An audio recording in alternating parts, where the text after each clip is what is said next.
Her door was broken. Her voice was steady. But her eyes, they were quietly asking me to stay. It started with a knock, not the kind that demands attention, but the kind you give when you're not sure if you should be there. I stood on her porch with a small toolbox in my hand, pretending I wasn't nervous. The afternoon light was fading, the sky tinted with the last warmth of day. Her house sat at the end of the street, quiet and set back a little from the others, like it preferred its own company, just like her. When she opened the door, she gave me that soft, practiced smile she always did. "Hey," she said. "You actually came." Her voice had that low calmness I'd come to associate with her, confident, but with something gentle underneath. She'd mentioned the door once, in passing, a few days ago. Said it wouldn't close right, that it stuck every time she tried to shut it. I'd offered to take a look, half expecting her to politely decline. But she hadn't. Inside, the place smelled faintly of vanilla and cedar. There was music playing from somewhere in another room, old jazz, soft enough that it felt like it was meant for the walls more than for anyone listening. She guided me toward the door that refused to shut properly, her hand brushing my sleeve as she passed. Just a light touch, but enough to make my pulse flicker. The hinge was loose, the frame slightly swollen from the humidity. Nothing complicated. I set the toolbox down and started working, the quiet, familiar rhythm of a screwdriver, the small metallic clicks. She stayed nearby, not hovering, but present, standing a few feet away, one arm crossed, the other cradling a mug. I could feel her eyes on me now and then. When I looked up, she'd shift her gaze toward the window, as if she hadn't been watching. The late sunlight filtered through the curtains, painting soft lines across her face. I noticed details, the way her hair caught the glow, the curve of a faint smile she probably didn't know she was wearing. She had a presence that filled the quiet spaces, the kind that made you aware of yourself without meaning to. We didn't talk much, just small, polite exchanges about tools and wood and how long she'd been meaning to get it fixed. But under it, there was something unspoken, a calm between us that didn't feel awkward. It just felt careful. When the door finally closed with a satisfying click, I turned to tell her it was done. She stepped closer to test it, her shoulder brushing against mine as she tried the handle. The soft scent of her perfume rose between us, warm, clean, with something faintly floral. She smiled then, looking at the door like it had been a small victory. "I knew you'd figure it out," she said quietly. And in that small, ordinary moment, just her voice, the fading light, and the sound of the latch settling into place, something subtle shifted. The air between us felt different now. Quieter. Expectant. Like the room itself was holding its breath, waiting for what would come next. After the latch clicked into place, I could have packed up and left. But she lingered there, running her hand along the frame like she was feeling the wood's relief. "It's still catching a little," she said, though I could tell it really wasn't. Maybe she just wanted me to stay a few minutes longer, or maybe that was just what I wanted to believe. So, I loosened a screw that didn't need loosening, adjusted a hinge that was already perfect, and tried to look like I was busy. The silence between us was soft, like the hush of a Sunday afternoon. Only the faint jazz from the other room filled the space, a slow trumpet that seemed to match the rhythm of her breathing. She crouched beside me at one point, holding the flashlight steady. Her shoulder brushed mine as she leaned closer. The warmth of her arm was almost distracting, her perfume light but steady, like something you could recognize blindfolded. "Sorry," she murmured when our hands touched on the screwdriver. "It's okay," I said, maybe too quickly. For a second, neither of us moved. Our fingers rested against the same piece of metal, her skin soft and cool. When she finally pulled back, I could still feel the echo of her touch, faint, but insistent. I focused on the hinge again, though the task was already done. She didn't say anything, just stayed close, watching quietly. When she did speak, it was to ask about things that had nothing to do with the door. "How long have you lived around here?" "A couple of years," I said. "Just down the street." I thought so, she replied, smiling a little. You have that look, like you still notice things people stop seeing when they've lived here too long. Her words stayed with me longer than they should have. I didn't know what kind of look that was, maybe young, maybe curious, but hearing it from her made me want to hold on to it. When the final screw tightened, I straightened up, wiping my palms on my jeans. That should do it, I said. She tried the door again, pushing it open and closed a few times. The sound was smooth now, quiet, almost graceful. She smiled, satisfied. That's perfect, she said. I can finally sleep without hearing it creak every time the wind blows. Her laugh followed, low and easy. It filled the space like light. I watched her for a moment, and maybe she noticed, because her laughter faded into a quieter smile, one that lingered a little too long. Thank you, she said softly. Really? You didn't have to. I shrugged, but the truth was, I was glad I had. There was something about her, something in the calm way she carried herself, that made the air feel heavier and lighter at once. When she set the flashlight down, she brushed a speck of dust off my sleeve, almost absent-mindedly. You've got a bit of sawdust there, she said. Her hand stayed for just a moment longer than necessary.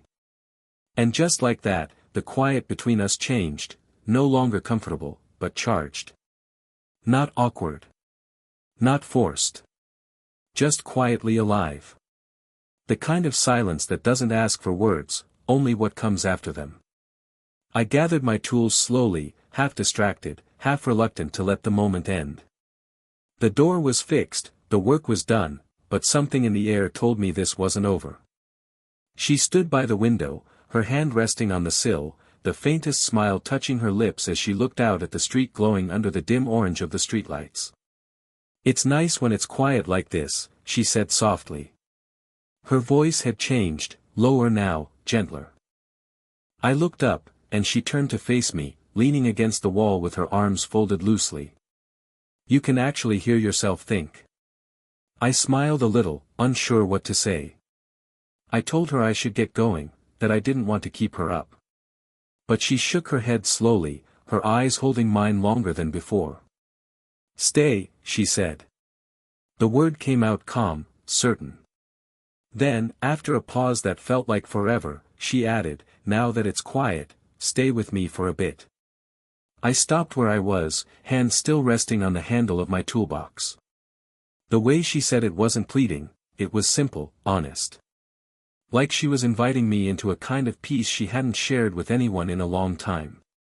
Her living room light spilled softly into the hallway. 2 cups sat on the coffee table, untouched.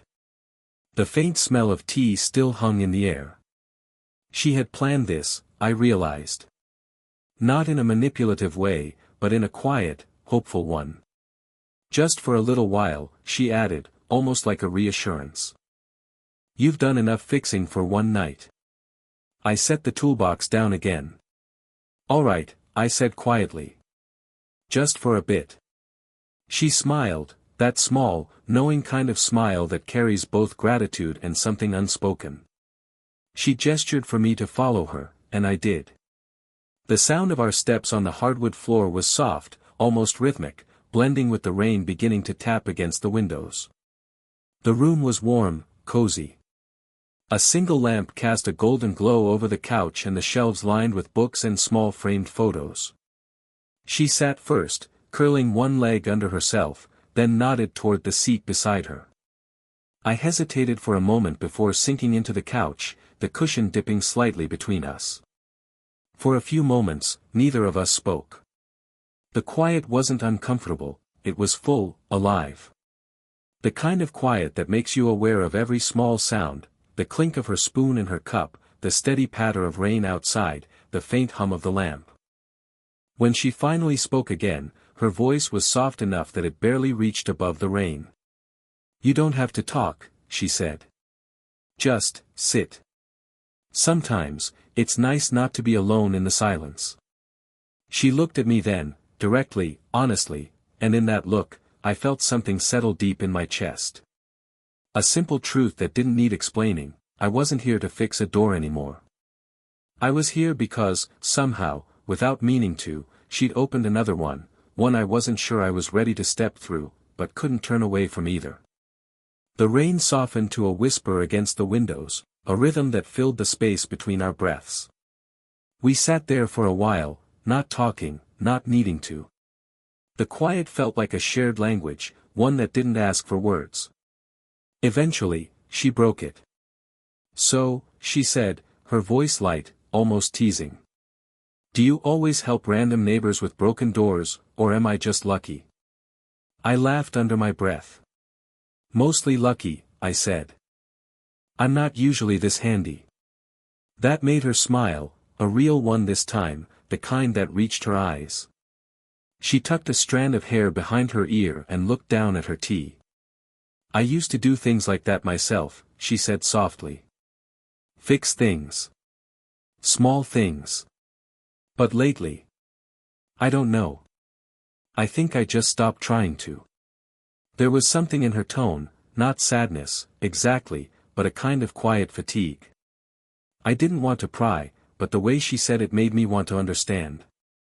"Stop trying?" I asked. She hesitated, eyes on the cup in her hands. "When you live alone long enough, things break and you learn to just live with them that way. It's easier than asking for help." I nodded slowly. "I get that." For a while, she didn't respond. The rain filled the pause again. Then she looked at me, studying me in that calm, steady way she had. "You live alone too?" "Yeah," I said. "Just a small apartment. It's quiet. Too quiet. Sometimes." She smiled faintly. "Yeah. Sometimes quiet isn't peace. It's just, empty." Her words hung in the air between us, heavy but honest. And maybe that was the moment something shifted, not because of what she said, but because of what she didn't have to. I could feel the loneliness she carried, the same kind that sometimes found me late at night when the world went still. She leaned back against the couch, her fingers tracing the rim of her cup. "My daughter's away for the weekend," she said after a moment. "The house always feels bigger when she's gone. I try to read or watch something, but the silence just," she exhaled. "It sits with me." I understood. More than she probably realized. I found myself leaning a little closer without meaning to, my voice low. "Then I guess I'm glad I was around tonight." She looked up at me, her eyes meeting mine, warm, searching. For a second, it felt like she was trying to decide if she should look away, but she didn't. The clock ticked softly in the corner. The rain shifted again, steady but lighter now. She smiled, barely, but enough to change the air. "Me too," she said quietly. Her words landed somewhere deep, and I could feel them settle, not like a confession, but like a quiet truth finally allowed to breathe. We didn't say much more after that. Just sat there, side by side, sharing stories that didn't need many words, only the comfort of being heard. And in that silence, I realized something: sometimes, what people really want fixed isn't broken at all. It's just waiting to be noticed. The rain outside grew steadier again, a soft percussion against the windows. The living room had fallen into that deep, late-evening stillness, the kind that blurs the line between comfort and longing. We'd talked ourselves into quiet. Not from lack of words, but because it felt right, like we'd said everything that needed saying. The only sounds were the rain, the hum of the heater, and the faint clink of her cup as she set it on the table. "Would you mind if I put something on?" she asked, reaching for the remote. "Not at all," I said. A movie started, something old and slow, the kind where every scene lingers longer than it should. The flickering light from the screen painted her face in soft gold and shadow. She tucked a blanket around her legs and leaned back. For a few minutes, I stayed where I was, on the other end of the couch.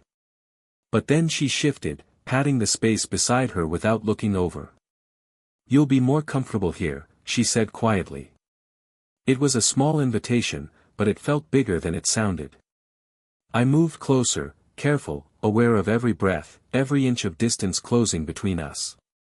The couch dipped under my weight, and the space that had existed between us for the past hour simply disappeared. Her shoulder brushed mine, barely, at first. Then it stayed. We both pretended to keep watching the screen, but neither of us were really seeing it. My focus had narrowed to smaller things, the warmth where our arms touched, the subtle scent of her hair, the slow rhythm of her breathing beside me.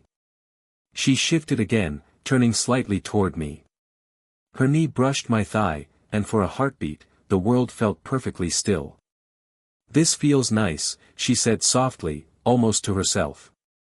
"It's been a long time since I've just sat with someone. No expectations, no noise." I didn't know what to say that wouldn't break the moment, so I just nodded. Her gaze lingered on me for a second before returning to the screen. She smiled faintly, that quiet, grateful kind of smile that doesn't need words to explain itself.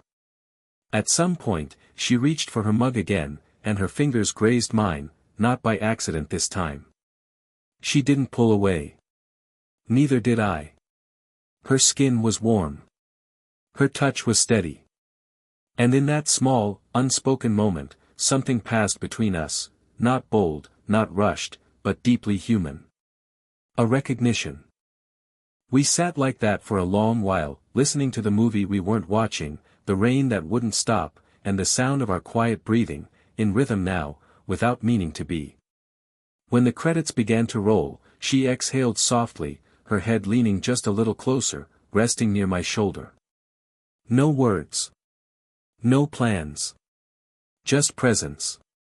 And for the first time in a long while, the quiet didn't feel empty. It felt full, like something tender had finally found its place to rest. By the time the credits faded, the rain had turned into a slow drizzle, a softer rhythm, as if the night itself had exhaled. The screen's glow dimmed, and for a moment, neither of us moved. She was still close, close enough that I could feel the warmth of her against my side, the rise and fall of her breathing. Her head tilted slightly toward me, just enough that a few strands of her hair brushed against my sleeve. When she finally spoke, her voice was quieter than the rain. "You make this house feel less empty." The words landed softly, but they carried weight, the kind that settles deep and doesn't leave. I turned to look at her.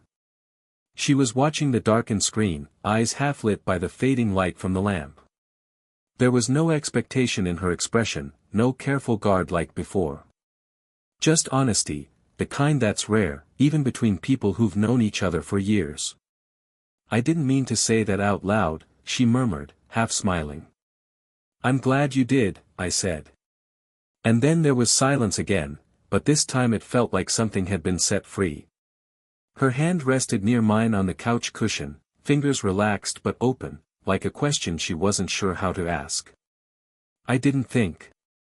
I just reached out, slow and certain, and placed my hand gently over hers. She didn't pull away. Her skin was warm, soft, but steady, like she'd been waiting to be touched this way, not out of desire, but recognition. Her thumb brushed lightly against my hand, a small, deliberate movement. Not bold, not hesitant. Just real. The rain kept tapping against the windows, the kind of sound that makes everything feel softer, more forgiving.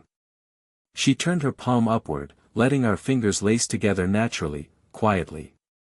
I could feel her pulse, calm, but present, as if she was telling me something without saying it. "I don't usually let people in like this," she whispered after a moment. "I don't think I do either," I replied. She smiled, that same quiet smile I'd come to know, only now it carried something new. Something unguarded. We didn't need to say more. The moment said enough. She shifted slightly, her shoulder pressing against mine. The side of her face rested just beneath my chin. I could feel the faint warmth of her breath against my neck, and for a second, I closed my eyes, not to memorize it, but to feel it fully, honestly. Outside, the drizzle softened to mist. Inside, the silence grew comfortable again, full, safe, steady. When she finally spoke, it was barely above a whisper. Thank you, for staying. I didn't answer. I just held her hand a little tighter, and in that small act, quiet and unspoken, the night found its truth. We weren't fixing anything broken anymore. We were simply letting something whole begin. Morning came softly, as if the world was trying not to disturb what the night had left behind. The rain had stopped sometime before dawn. The air smelled clean, cool, the kind of morning that feels new, even if nothing has changed yet. I found myself walking back to her house, toolbox in hand again, though I wasn't sure why I brought it. Maybe it was an excuse. Maybe I just wanted to see her in the light of day, outside the hush of last night's quiet. When I knocked, she opened the door almost immediately, like she'd been expecting it. Her hair was loosely tied back, a few strands falling around her face. She was wearing a soft gray sweater, the kind that looked like it belonged to early mornings and coffee. "Morning," I said. "Morning," she echoed, smiling, calm, unhurried. For a second, we just stood there, both of us pretending to look at the door instead of each other. I brushed my hand along the hinge, pretending to inspect it. "Just wanted to make sure it's holding up," I said, though we both knew that wasn't the reason I'd come. "It's perfect," she said, voice warm. Then, after a pause, "You can come in, if you'd like." The house smelled of coffee and toasted bread. A single mug sat on the counter, and another beside it, empty but waiting. She caught my glance and smiled. "I wasn't sure if you'd stop by," she said, "but I hoped you would." We sat at the small kitchen table, the morning light spilling in through the half-open blinds. It felt different now, brighter, but not louder. The silence between us wasn't heavy or expectant anymore. It was comfortable. She poured coffee into my cup, her hand brushing mine lightly as she set it down. The warmth of her touch lingered longer than the cup's heat. "I was thinking about what you said last night," she said. "That you don't usually let people in." I nodded. "Yeah." She looked down, fingers tracing the edge of her mug. "Maybe that's why it felt so easy." Her words carried the same softness as the morning light, simple, but full of meaning. We didn't talk about what would come next. Neither of us tried to name it. There was something better in letting it be what it was, two people finding a quiet understanding in the middle of ordinary life. When I stood to leave, she walked me to the door. The same door that had started all this.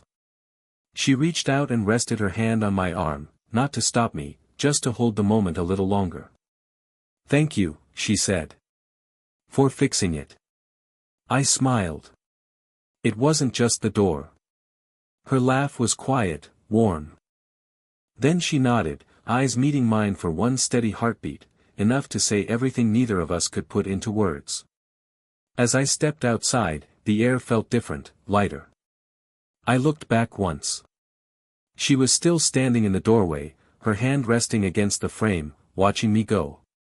And for the first time in a long while, I felt something whole, not from the touch, not from the quiet, but from the knowing that sometimes, the smallest repairs, are the ones that change everything.